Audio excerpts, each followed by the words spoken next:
On a deserted road under the scorching sun, a wealthy wheelchair-bound businessman watches his luxury car break down. A humble boy appears out of nowhere, fixes the vehicle with an old screwdriver, and changes everything. From that unlikely encounter begins a journey that will transform not only their lives, but the future of many others. The Sunstone Highway stretched ahead like an endless ribbon of asphalt melting under the merciless January sun. The heat rose in visible waves, distorting the arid landscape around.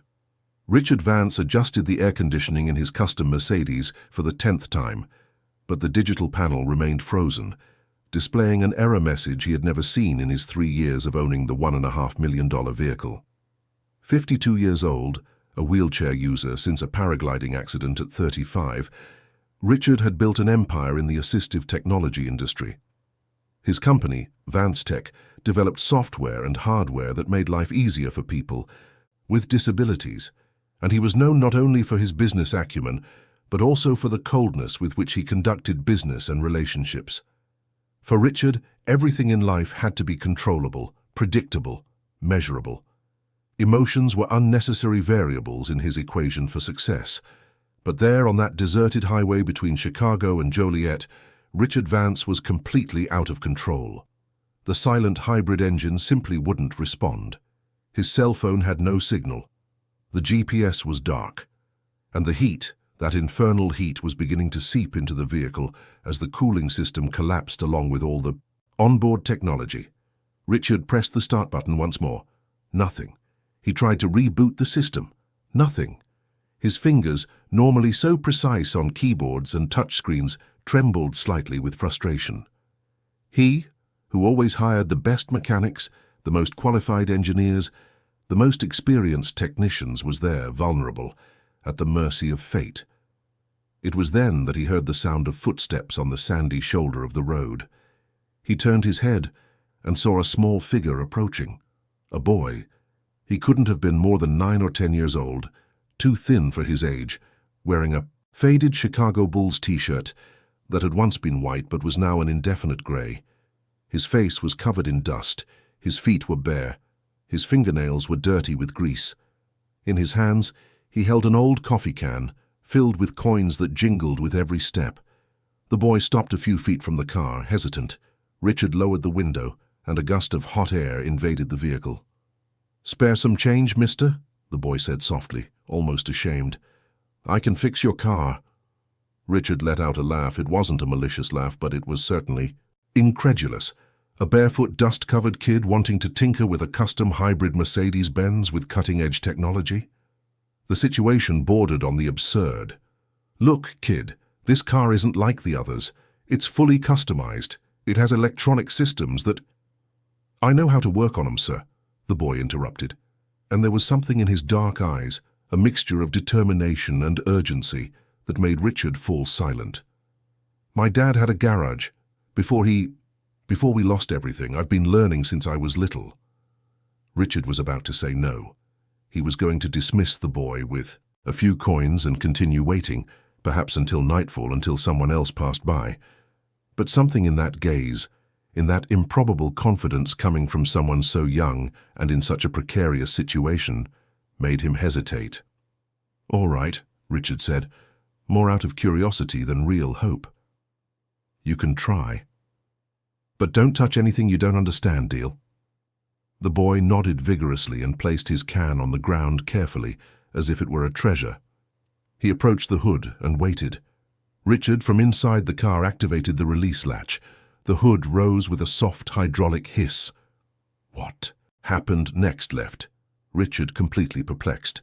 The boy wasn't lost in the face of the hybrid engine's complexity. He didn't touch everything randomly as a curious child would. Instead, his eyes scanned the compartment methodically, examining every component, every connection, every cable. His lips moved slightly as if he were talking to himself, asking questions and answering them mentally. After exactly 30 seconds of analysis, the boy reached his hand to the side of the compartment and pulled something. Richard couldn't see clearly from his angle, but he heard the characteristic click of a connection being re-established. Then the boy used his fingers to turn something, making a slight whistling sound as he worked. Try it now, the boy's voice came, clear and confident. Richard, still skeptical, pressed the start button. The engine immediately purred to life, smooth and perfect. The digital screens lit up in sequence, the systems responded, and the air conditioning resumed its operation. It was as if nothing had happened. Silence. Richard stared at the dashboard, then at the boy, then at the dashboard again.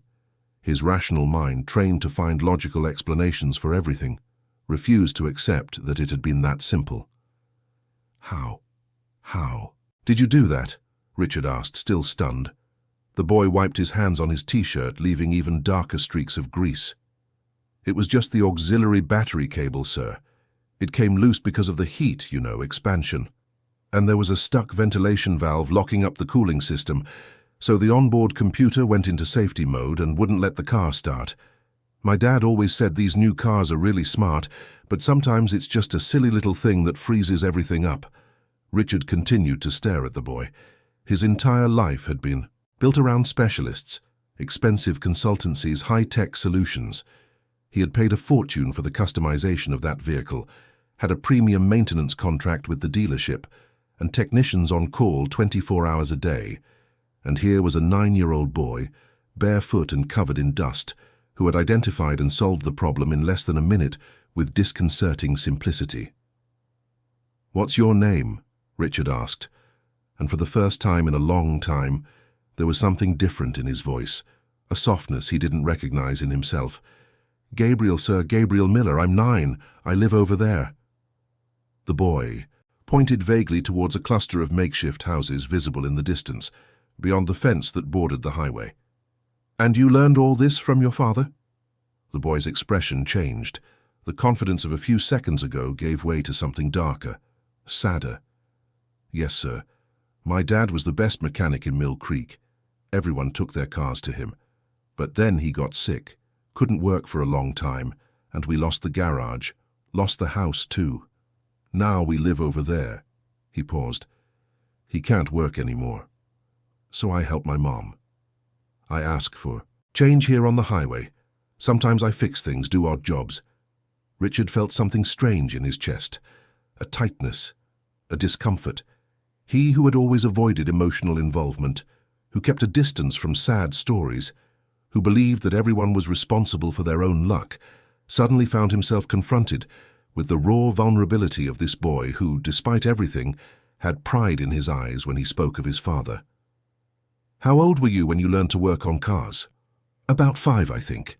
The boy smiled for the first time, revealing teeth that needed dental care. "My dad used to say I was born with grease on my hands. He taught me everything, explained how each part worked, why cars made each sound. I loved being in the garage, the smell of oil, the sound of tools, you know. It was my favorite place in the world. And now this is all that's left." Gabriel picked up the can of coins from the ground and shook it lightly. The metallic sound echoed in the hot afternoon. "But it's okay, sir. We don't give up. My mom works as a cleaner, makes food to sell, and I help out here. One day we'll have a better life. My dad always said that. Said I have a talent, that one day I'll be a great engineer or an inventor. I believe him." Richard was silent for long seconds. That boy, not yet 10, carried a maturity and a hope that he, with his 52 years and his 8-figure bank account, hadn't had for decades. When was the last time Richard had truly believed in anything beyond numbers and profits? "Gabriel, I want to meet your mother." The words came out before Richard could think them through. The boy's eyes widened. "My mum?" "Why, sir? She didn't do anything wrong. We're not criminals, you know." "I know that." Richard smiled, and it was a genuine smile. "I want to talk to her about you, about your future." Gabriel was suspicious for a moment, but then he nodded slowly. "Okay, but you have to leave the car here. Where we live, there aren't real streets, just a really bad dirt path." Richard glanced at his motorized wheelchair in the back seat, customized and expensive, designed for difficult terrain, but certainly not for the kind of path Gabriel described. "That's fine. I'll go in my chair. Will you take me?" And so, on that scorching afternoon, Richard Vance, one of the wealthiest businessmen in the state of Illinois, followed a barefoot boy down an uneven dirt path, crossing a fence through a hole that was clearly used as a shortcut by the local community. His wheelchair protested a few times against the rugged terrain, but Richard persisted. There was a determination on his face that hadn't appeared for a long time when it wasn't about business. The path revealed a reality that Richard knew only from reports and statistics. Houses, made of reclaimed wood and plastic tarps, children playing barefoot in the dirt, clothes hanging on makeshift clotheslines, the smell of open sewage mixed with that of food being cooked. It was another world, just a few miles from the city where Richard lived, in a penthouse apartment with a panoramic view. Gabriel stopped in front of one of the smaller structures. The house, if it could be called that, had walls of uneven planks and a roof of cracked asbestos shingles. A torn curtain served as a door. "Mom," Gabriel called out, "we have a visitor." From inside the house came a woman who must have been about 40 but looked 55. Thin, with deep dark circles under her eyes, her hair tied in a messy bun, wearing a cleaner's uniform that had seen better days. Her eyes, however, were just like Gabriel's, dark, intense, filled with a strength that adversity had not managed to erase. "Gabriel, what have you gotten into?" the woman asked, immediately defensive upon seeing the rich man in a wheelchair next to her son. "Did you mess with something you shouldn't have?" "No, ma'am," Richard hurried to answer. "Your son saved my day. My car broke down on the highway and he fixed it, quickly, efficiently, like a professional."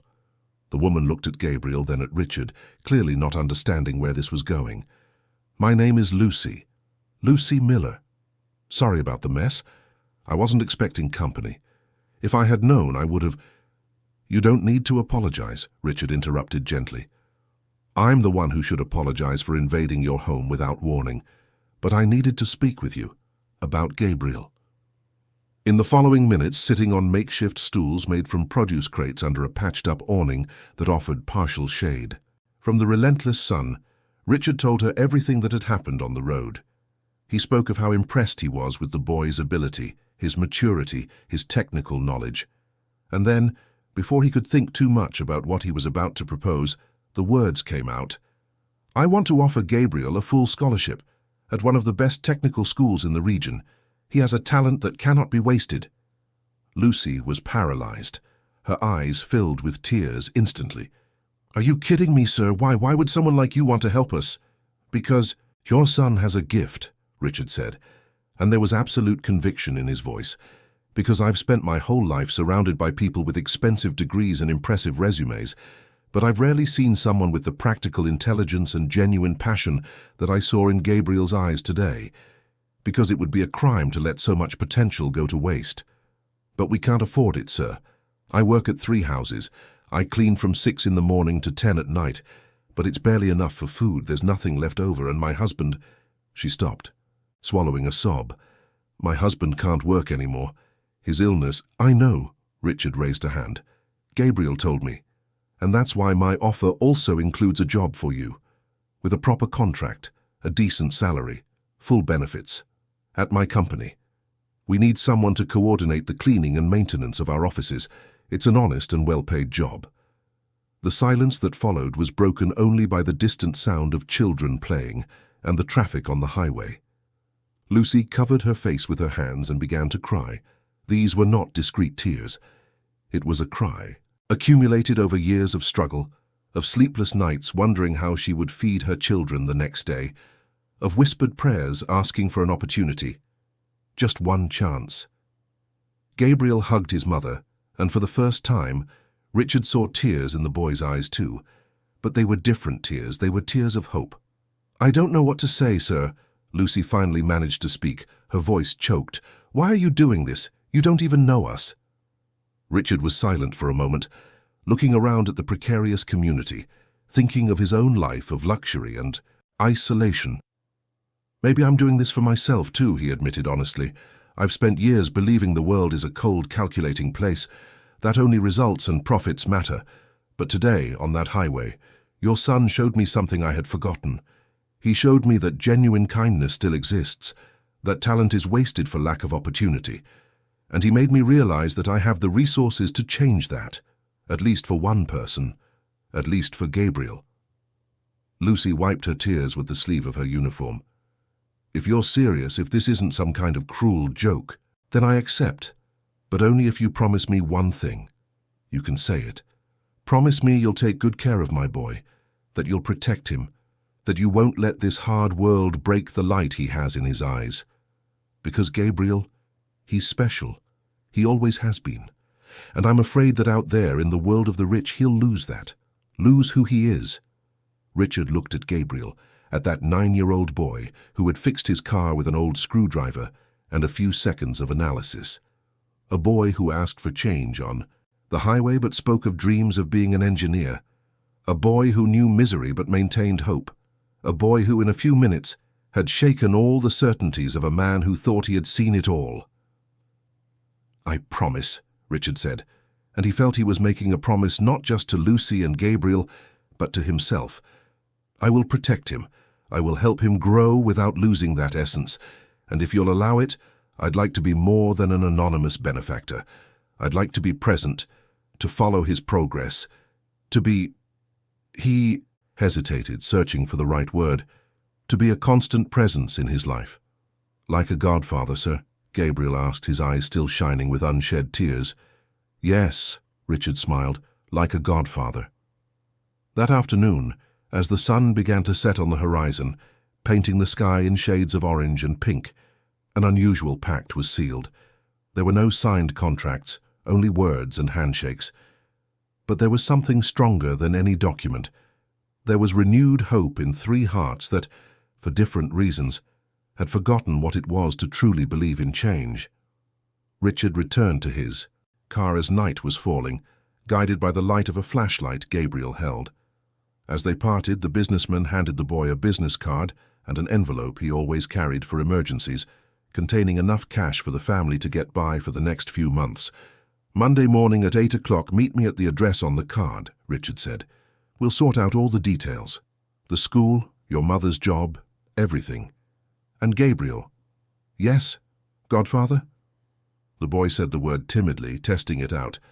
Richard felt something tighten in his chest again. "Bring that old screwdriver of yours, it's lucky." On the way back to Chicago, as he drove his now perfectly functional Mercedes through the illuminated city streets, Richard Vance realized that something fundamental had changed within him. The feeling was strange, even uncomfortable. It was as if a wall he had built over decades, brick by brick, had developed a crack. And through that crack, something he hadn't felt in a long time was entering. Hope. Purpose. Genuine human connection. When he arrived at his penthouse apartment, surrounded by cutting-edge technology and minimalist design, Richard didn't turn on the television to watch the financial news, as he did every night. He didn't open his laptop to check emails. He didn't review company reports. Instead, he stood on the balcony, looking at the city lights, thinking about a 9-year-old boy with a can of coins and an immense talent. Thinking about an exhausted mother who worked 3 jobs to feed her family, thinking about all the opportunities he had had in life, and all those that Gabriel would never have without help. For the first time in many years, Richard Vance felt part of something bigger than himself, and it was frightening, but it was also, in some inexplicable way, the most alive he had felt in decades. On the other side of the city, in a house of wood and tarp, Gabriel Miller couldn't sleep. Lying on his thin mattress on the floor, sharing the small space with 2 younger siblings, he held the business card his godfather had given him. In the faint light of a candle, he read and reread the printed name, Richard Vance, Vance Tech Integrated Systems. On Monday, his life would begin to change.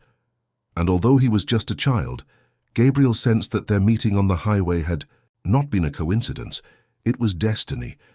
Meanwhile, Lucy prayed softly in the corner that served as a kind of makeshift altar, with a picture of the Virgin Mary and a few candles. She gave thanks for the opportunity, for the miracle of that meeting, for the doors that were opening for her son.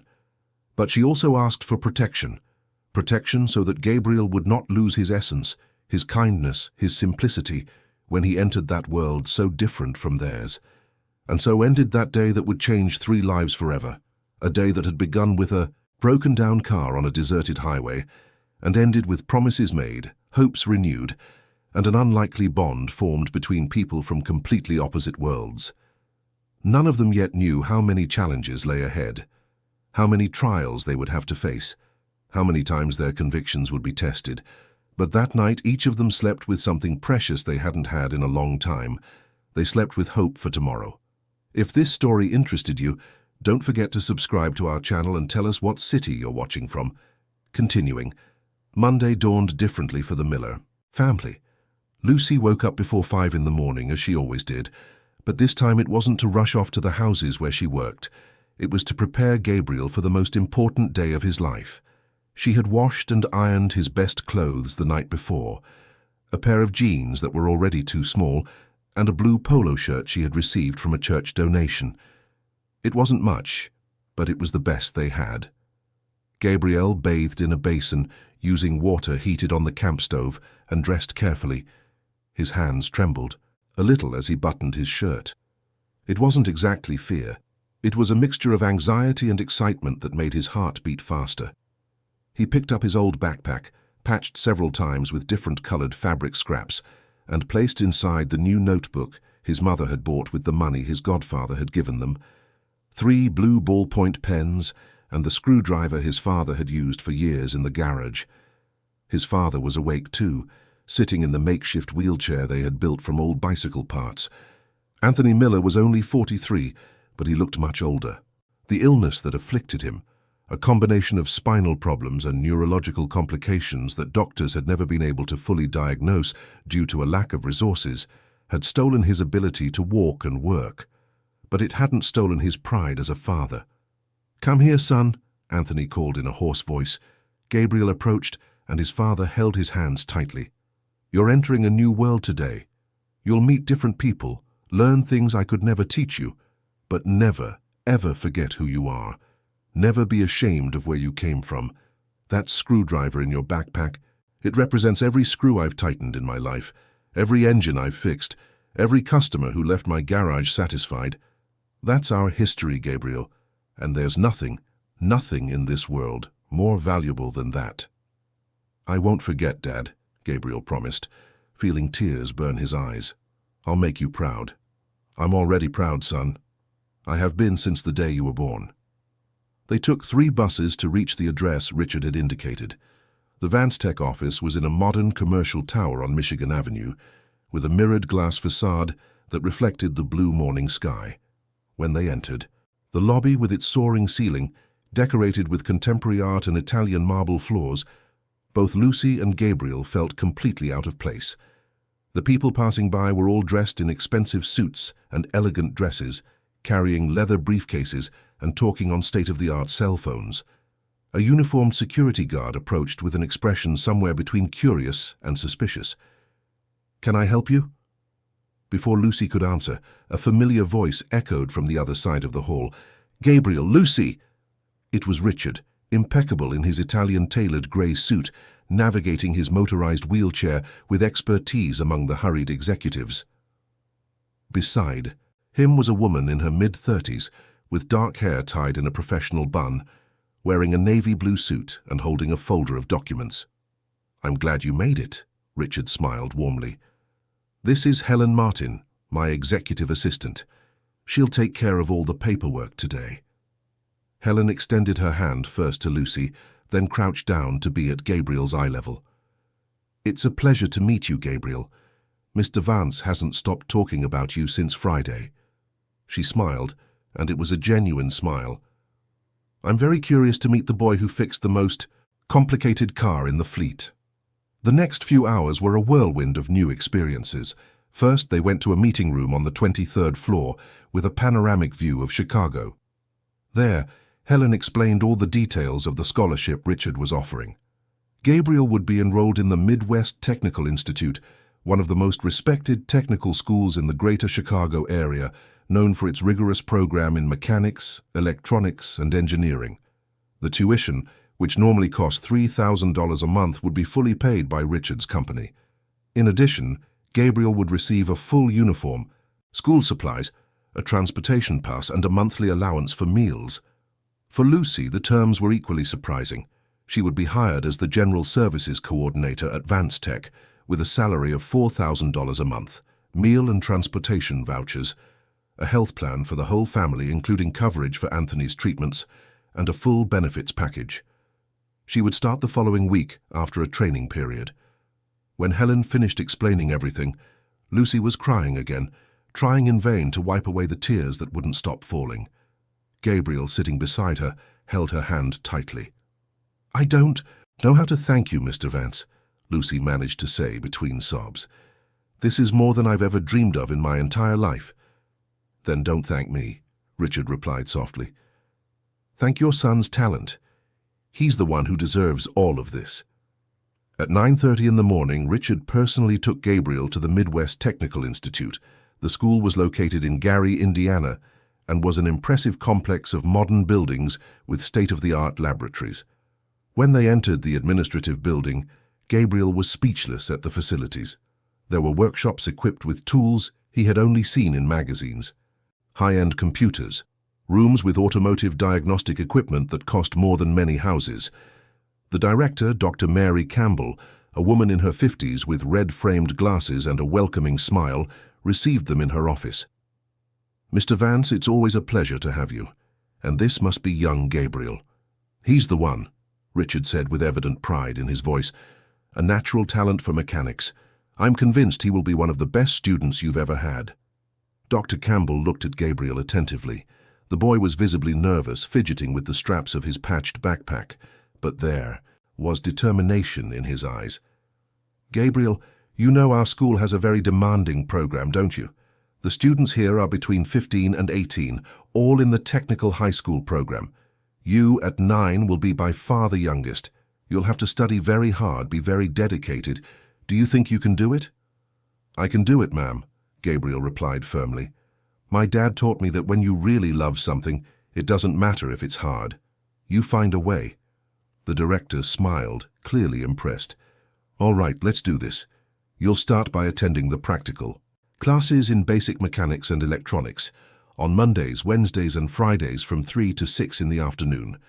These are classes with older students, but Professor Allen is excellent and will know how to handle the age difference. As you show progress, we can add other subjects. What do you think?" Gabriel nodded vigorously, a huge smile lighting up his face. "Thank you, Dr. Campbell. I promise I won't disappoint you." 2 days later, on Wednesday, Gabriel had his first class. Lucy took him personally, taking the bus after work.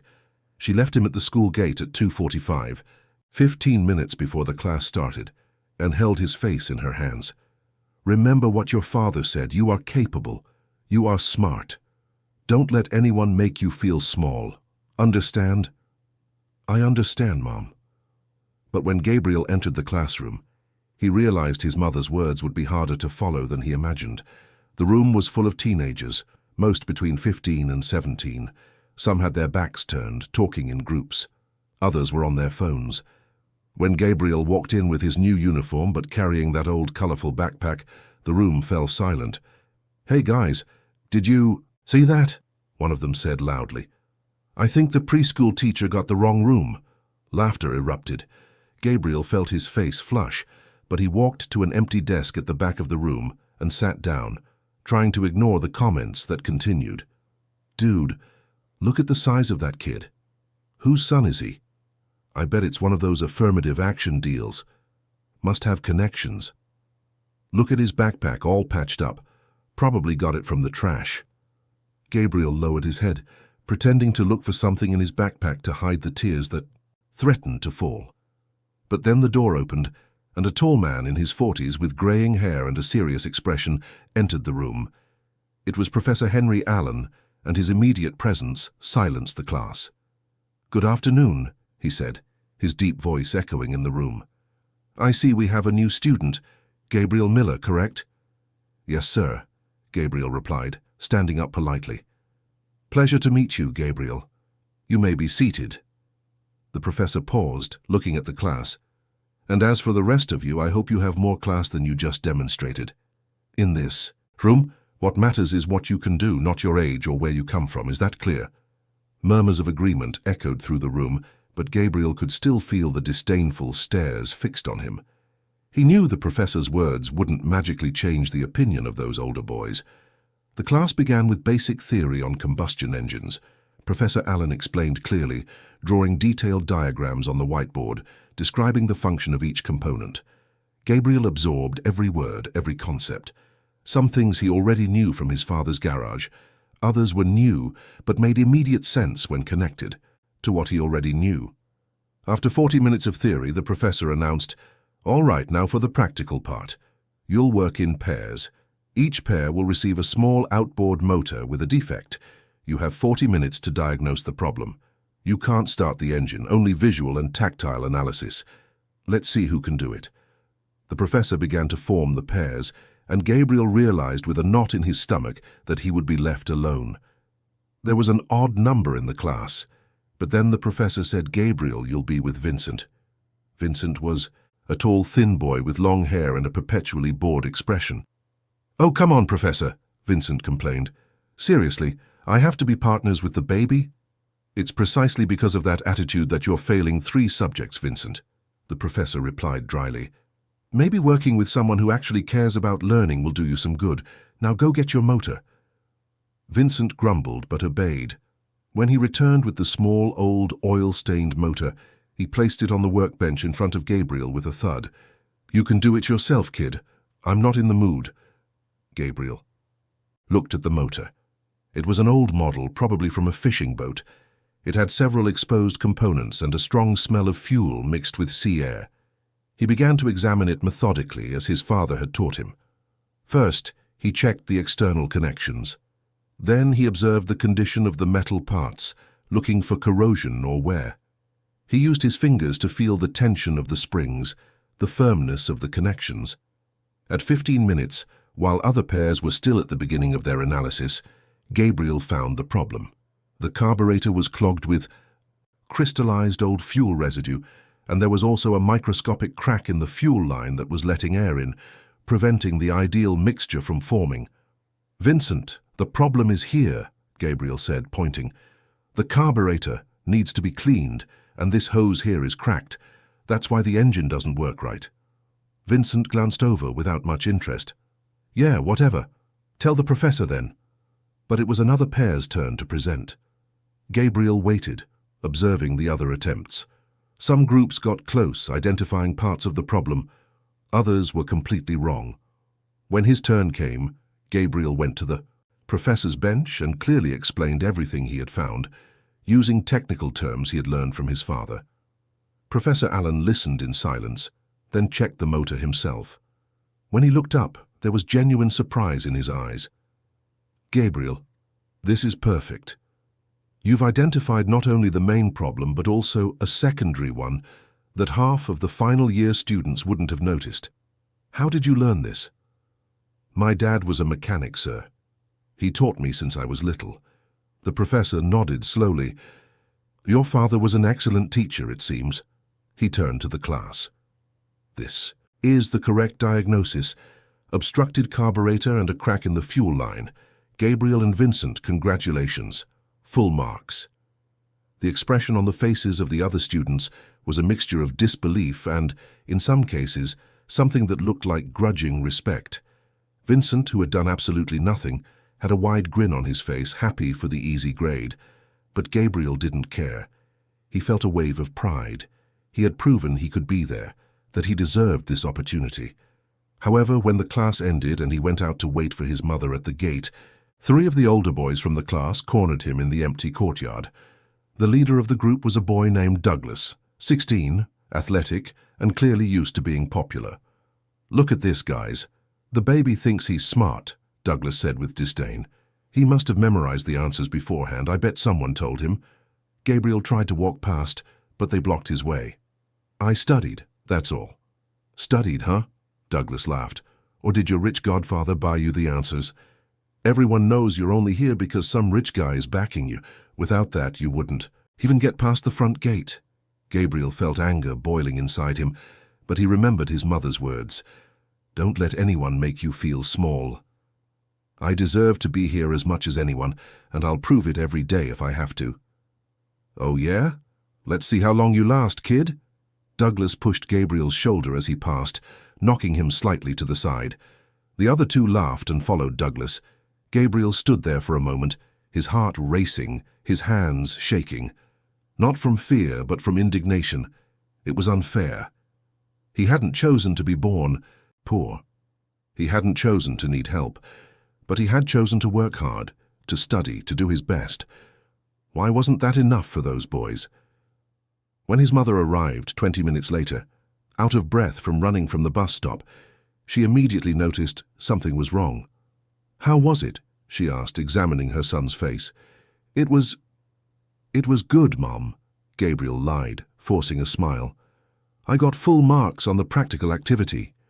"My son," Lucy hugged him tightly. "I knew it. I knew you would kill it." On the bus ride home, Gabriel stared out, the window watching the city go by. He thought of his father, waiting at home expectantly. He thought of his godfather, Richard, who had believed in him when no one else would. He thought of his mother, working hard every day to give her children a better life. And he made a decision. It didn't matter how many times he was humiliated or rejected. It didn't matter how many Douglases crossed his path. He would prove his worth. Not with words, but with actions. The following months were the most challenging of Gabriel's life. The routine was brutal. He would wake up at 5:30 in the morning to do his regular schoolwork, where he was still in the 4th grade at a public school near his home. He'd have lunch at 11, rest for an hour, and then catch the bus at 1:30 to get to the Technical Institute on time. He would return home at 8 at night, eat something quick, and still have to review his lessons before going to sleep around 10. But Gabriel didn't complain. Every day at the technical school was an opportunity to learn something new. Professor Allen, noticing his genuine interest, started lending him technical books, engineering manuals, and specialized magazines. Gabriel devoured everything. He read on the bus, during lunch, before bed, until his eyes couldn't take it anymore. The bullying persisted, but in a more subtle way.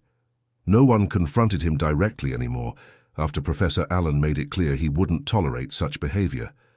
But there were the disdainful looks, the whispered comments, the social isolation. Gabriel always ate lunch alone. No one chose him for group projects until the professor forced them to.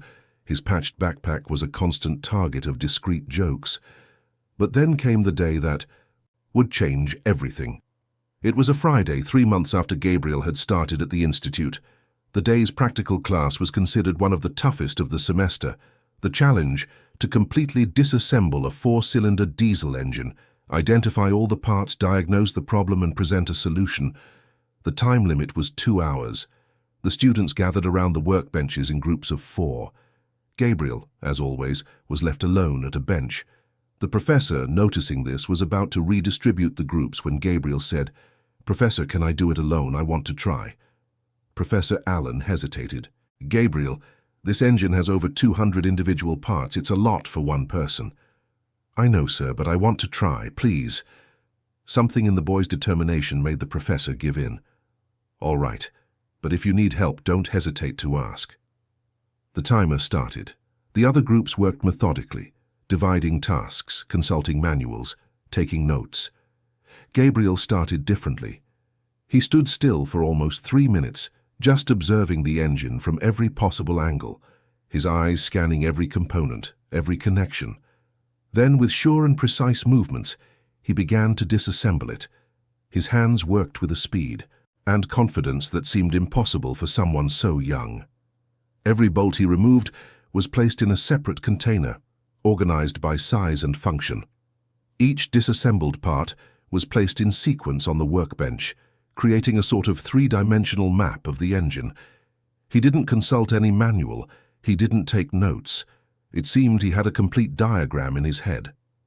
At 20 minutes, he had completely disassembled the engine block.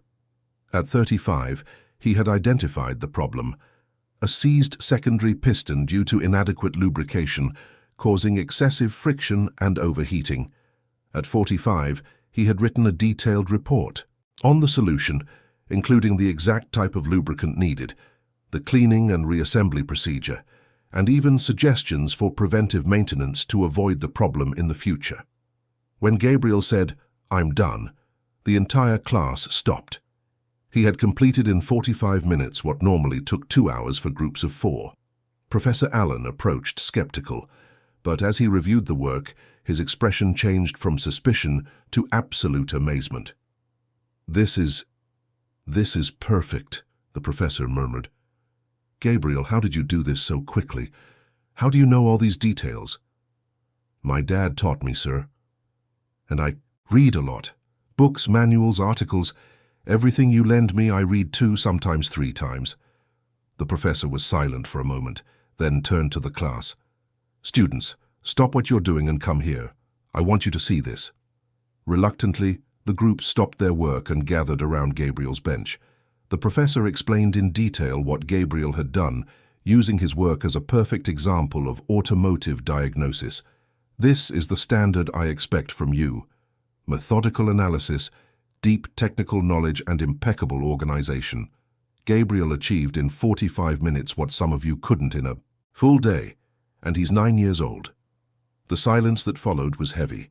Gabriel could feel his classmates' eyes on him, but this time they were different. There was no more disdain, there was surprise, grudging respect, maybe even envy, but respect. Douglas, the boy who had led the taunts on the first day, was the first to speak. "Dude, that was impressive." He reluctantly extended his hand.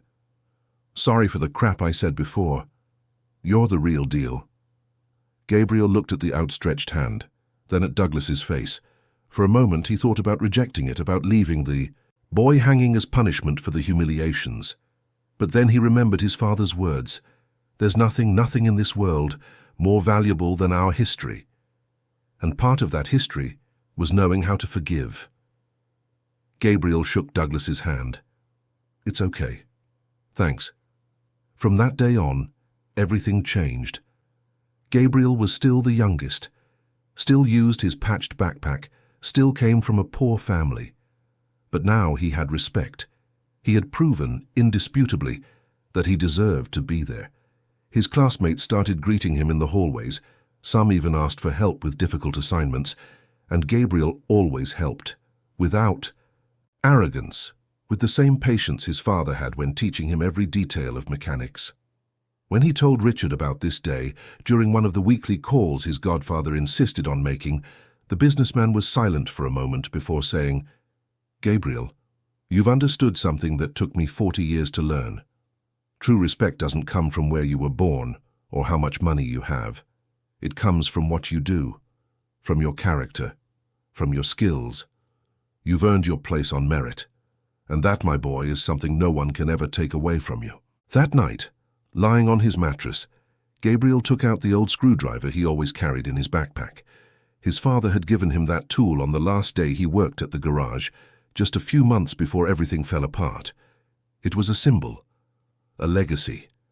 And Gabriel swore to himself that he would honor that legacy, not just by being a good student, but by being someone who would use his talent to help others, exactly like his godfather Richard was helping him.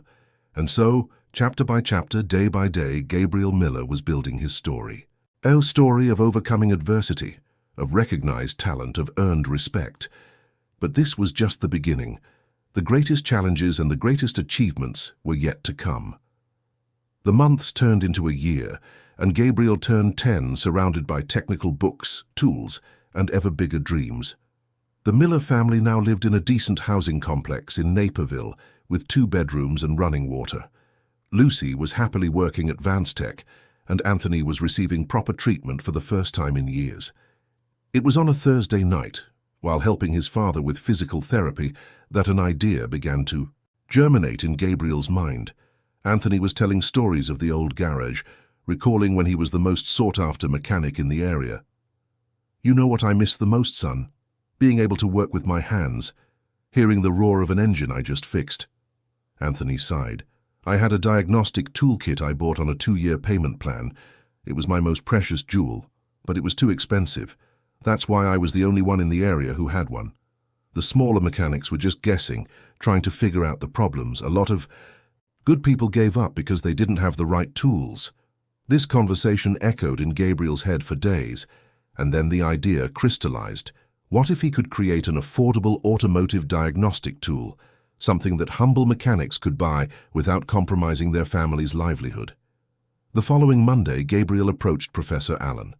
"Can I talk to you, sir? It's about a project I'm thinking of developing." Gabriel explained his idea, a portable device that could perform reliable vehicle diagnostics using low-cost components. It would be aimed at small garages for mechanics who couldn't afford equipment that cost tens of thousands of dollars. Professor Allen listened attentively. "Gabriel, this is very ambitious, but I believe in you. I'll give you access to the electronics lab after hours, Tuesdays and Thursdays from 6 to 8. But you must document everything. This could become something much bigger."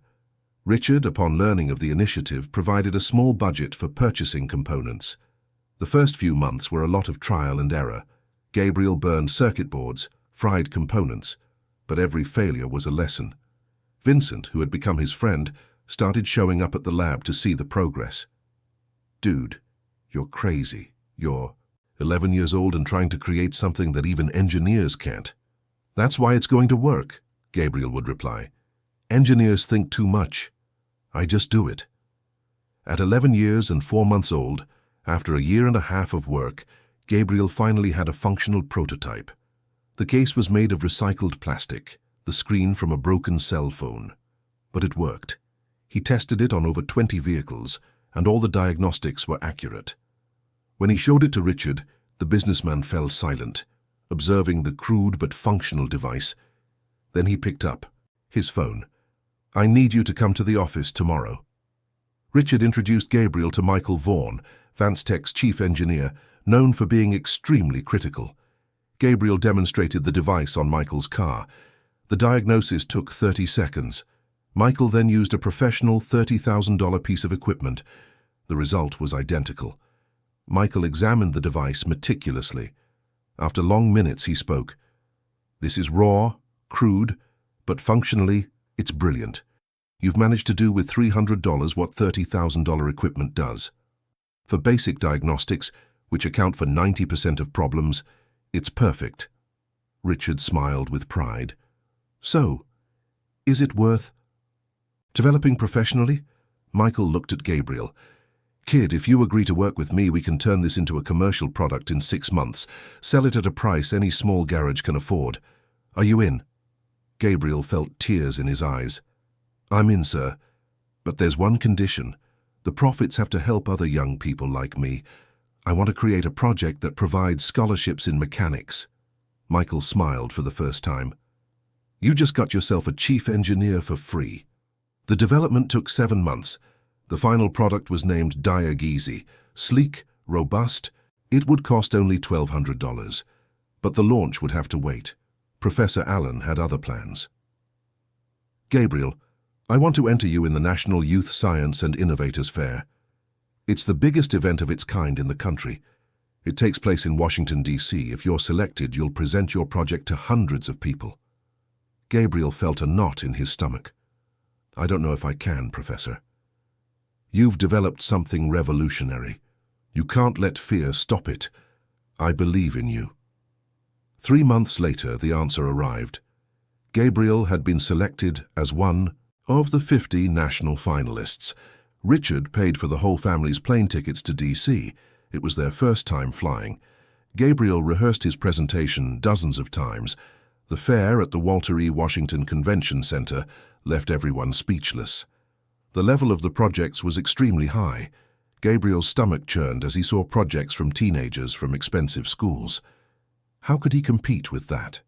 His presentation was scheduled for the second day at 2 in the afternoon. The night before, Gabriel barely slept. Richard came to his room at 2 in the morning. "Can't sleep?" "I'm scared, Godfather. What if I freeze up? What if I disappoint everyone?" Richard held the boy's face. "You've already won.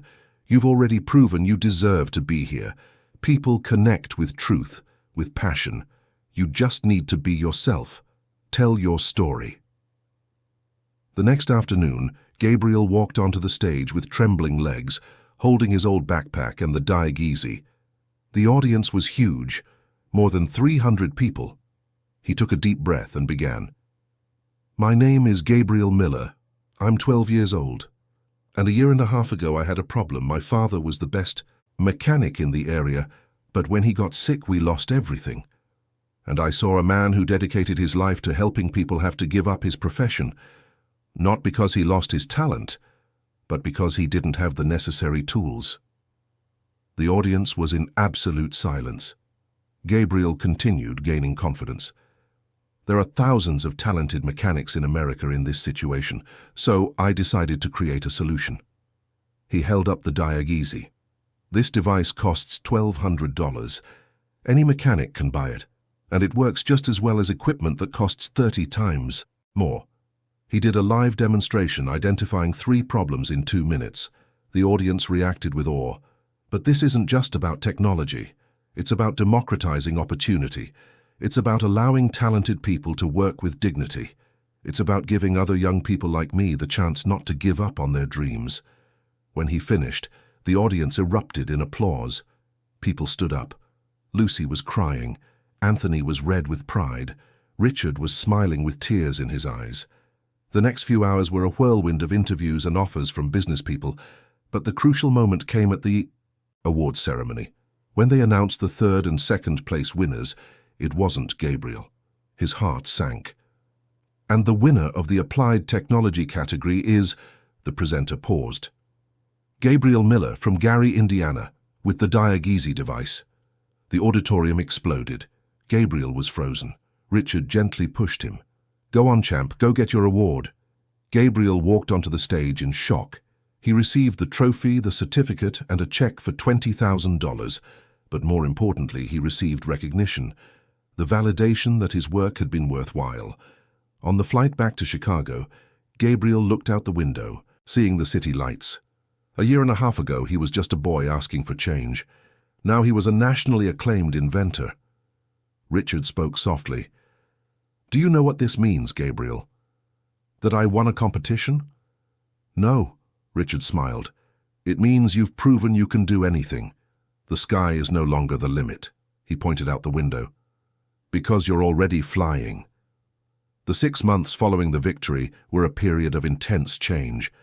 The Diagese went into commercial production. Michael and his team refined the design, and Richard opened distribution channels. The official launch took place at an auto parts trade show in Chicago. In 2 weeks, 200 units were sold. In a month, 600. Small mechanics from all over the country were calling, wanting the device. Gabriel, now 12 and a half, had become a minor celebrity. But none of it went to his head. Something was bothering him. The restlessness grew every time he saw the balance in the savings account holding part of the profits. The money was accumulating, but Gabriel didn't feel right. Not when he knew there were thousands of kids like him, with talent but no opportunity. During a lunch at Richard's penthouse, Gabriel finally voiced what he'd been thinking for months. "Godfather, I want to use the money from Diagese to create something. A project to help other young people like me, to offer scholarships in mechanics, to give them the chance you gave me." Richard studied the boy's face. "Are you sure? This money is yours." "But what's the point of having a future if I can't help others have one too? You taught me that true wealth is in what we share." Richard smiled with deep pride. "Then let's make it happen. We'll create a foundation with a legal structure. What name do you want to give it?" Gabriel didn't hesitate. "The Golden Wrench Project. That's what my dad called his screwdriver. He said it was gold because it opened all the doors." The foundation was formalized 3 months later. The Golden Wrench Project would offer full scholarships to young people from underprivileged communities with technical aptitude. In the first year, 10 youths. The goal was to reach 100 in 5 years. The selection process received over 300 applications. After interviews and tests, 10 young people were chosen. There was Charles, 13, who fixed appliances on the street. There was Julia, 15, who dreamed of being an engineer but had dropped out of school to work. And there was Pete, an 8-year-old boy who lived on the streets and asked for change at traffic lights. He had demonstrated an impressive knowledge of engines, learned from observing a neighborhood garage. Gabriel saw in Pete a perfect reflection of himself from 2 years ago. At their first meeting, Gabriel spoke to the group. I know what you're feeling. 2 years ago, I was a boy asking for change on the highway. But someone gave me a chance, and that chance changed everything. Gabriel continued, It's not going to be easy. You'll have to study hard, face people who will doubt you. But you are capable. You are hungry to prove your worth. And that hunger will make you win. This project isn't charity. It's an investment in you. And one day I hope you'll do the same for others. Pete timidly raised his hand. Do you think I can make it, even living on the street? Gabriel knelt down. I don't think so. I know so. The place where you sleep doesn't define who you are. What defines you is what you carry here. He pointed to his heart. You have the same fire I had, and no one can put out that fire. The Golden Wrench Project began its activities. The scholars had classes 3 times a week. They received uniforms, tools, and materials.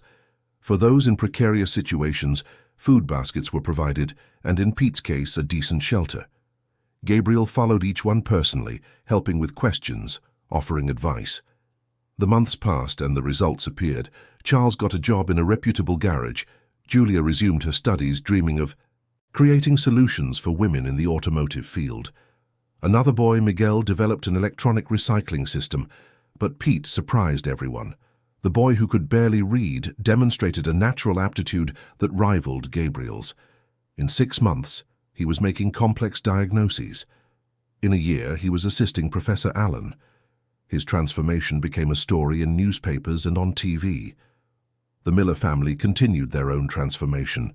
They bought their own house, 3 bedrooms, a small yard on the outskirts of Naperville. Anthony cried when he received the key. I never thought I'd own a home again. Gabriel, now 14, had grown a lot. He was no longer that thin, small boy. He had gained height and a serene confidence. He still attended the institute but also gave talks at schools and events. He never charged. He said sharing his journey was his way of giving back what he had received. Richard had also changed profoundly. The cold businessman no longer existed. The Millers had become his family. Gabriel was the son he never had. Richard changed how he ran his company, hiring more people from disadvantaged communities, offering real opportunities. Vanstech became known for genuine social responsibility. 4 years after that encounter on the highway, Richard organized a special dinner. He invited the Miller family, Professor Allen, Michael, and the most outstanding scholars, including Pete, now 12. After dinner, Richard asked for their attention. I want to make a toast. 4 years ago, my car broke down. I was frustrated, helpless. Then a 9-year-old boy offered to help. That decision completely changed my life. He looked at Gabriel. Gabriel taught me that wealth is measured in impact, in lives touched. He showed me that kindness multiplies because that boy didn't just fix my car. He fixed my heart. Richard raised his glass. I toast to Gabriel Miller, to the inventor who democratized technology, to the mentor who is changing lives, and to my godson, who has become my son in every sense that matters. Tears flowed freely. Pete spoke up. Gabriel, you're my hero, not because you're famous, but because you showed that it doesn't matter where we come from. What matters is where we're going. Gabriel hugged Pete. You're going to go even further than me. That night, Gabriel stepped away to the edge of the balcony. He looked out at the city, millions of lights in the darkness. He thought about everything that had happened since that day on the highway, how one moment of generosity had changed not only his life, but that of his family and dozens of young people. Richard approached him. What are you thinking about? I'm thinking that day wasn't a coincidence, Godfather. It was destiny, not just for me, for all those who now have a chance. For you too. For me? You told me you spent years living a cold, calculated life. Gabriel turned to him. But I think you were just waiting for the right moment. That day was that moment. Richard processed the profound words. You're right, I was living, but I wasn't alive. You brought me back to life. No, Godfather, Gabriel smiled. We brought each other back to life, together, because no one saves themselves alone. We save each other. Anthony watched the conversation. Lucy held his hand. He turned with tears in his eyes. Our boy is so grown up. Sometimes I don't even recognize the kid who used to ask for change." "He's still the same, my love," Lucy replied. "It's just that now the world sees what we always knew, that he's special." "Do you think I failed him? By getting sick? By losing everything?" Lucy turned her husband's face towards her. "You gave him the most valuable thing a father can give: knowledge, a passion for his work, an example of honest labor. Everything you taught him made him who he is. You planted the seed, the others just helped it grow." Anthony hugged his wife, feeling pride without guilt. She was right. He had given his son the most important thing, and Gabriel had transformed that legacy into something magnificent. The years continued to pass. The Golden Wrench project grew beyond expectations. In its third year, 50 youths. In its fifth, 200. In its seventh, it expanded to other cities, serving over 500 young people. Many of the first scholars had already graduated, landing excellent jobs. Charles opened his own garage. Julia got into MIT, developing automotive safety systems. Miguel created a recycling startup, employing 20 people. And Pete, at 16, became the youngest scholar to win a grant from the National Science Foundation. Gabriel, at 16, was the youngest award-winning inventor in his field. He had offers from international universities, companies wanting to hire him, but he refused most of them. He said his place was here in the US, training the next generation. Lucy had been promoted several times and was now a general manager at Vance Tech. Anthony had returned to work as a technical consultant from home, and Richard, at 60, dedicated half his time to the Golden Wrench project. Success was measured in real social impact. 6 years after that first meeting, Richard asked Gabriel to meet him on the same Sunstone Highway, at the exact spot where it all began. Gabriel went, intrigued. He found Richard on the side of the road. "This place changed my life. It changed yours, and it changed hundreds of other lives." Richard paused. "I wanted to come back to remember, to never forget that life can change in an instant, that a moment of openness can trigger unimaginable transformations." Gabriel walked to stand beside him. "Sometimes I still can't believe all of this happened." "It's not a dream, Gabriel, it's proof." Richard turned to him. "Proof that kindness multiplies, that talent exists everywhere, that one person can make a difference, and you are the living proof of all of that. I wouldn't have achieved anything without you, Godfather, and I wouldn't be who I am without you. You were the one who taught me the meaning of true wealth. You were the one who showed me that real life is in the moments we allow ourselves to be vulnerable, when we extend a hand to others." They stood in silence, watching the cars go by. "Godfather, do you think that 9-year-old boy imagined he would get this far?" Richard laughed. "No. He was just trying to survive. But he had something many people don't: hope, determination, a pure heart, and immense talent. When those elements meet opportunity, magic happens." "And did you imagine that day would change you too?" "No, honestly I didn't. I thought I was being charitable." He shook his head. "How arrogant, as if I were doing a favor, when in reality you were saving me from an empty life, from a closed heart. We saved each other then." "Exactly." Driving back to Chicago, Gabriel thought about everything. The challenges that still lay ahead, the doors that would open, the young people he would still help. He thought of his father, working with dignity, his mother fulfilled, Richard, who had transformed isolation into family, the scholars of the Golden Wrench project.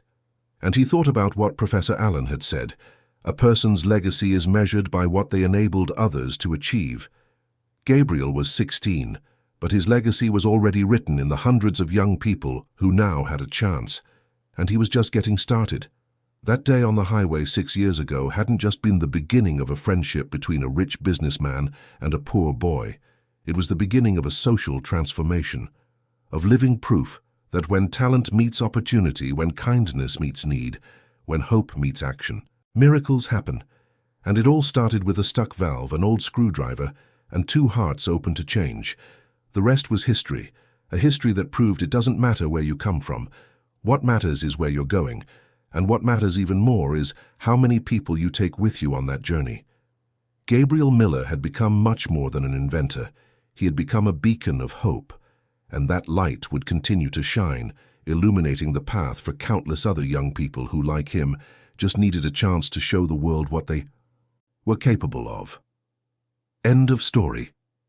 Dear listeners, we hope the story of Gabriel and Richard has deeply touched your heart. If you were moved by this journey of transformation, by the power of an act of kindness, and by the proof that talent knows no social class, please leave a like, subscribe to the channel, and tell us in the comments which moment stood out to you the most. Every day, we bring intense stories like this one, revealing the strength of the human spirit and showing that true wealth lies in sharing opportunities. We look forward to seeing you in the next episode with more narratives that will move and inspire you.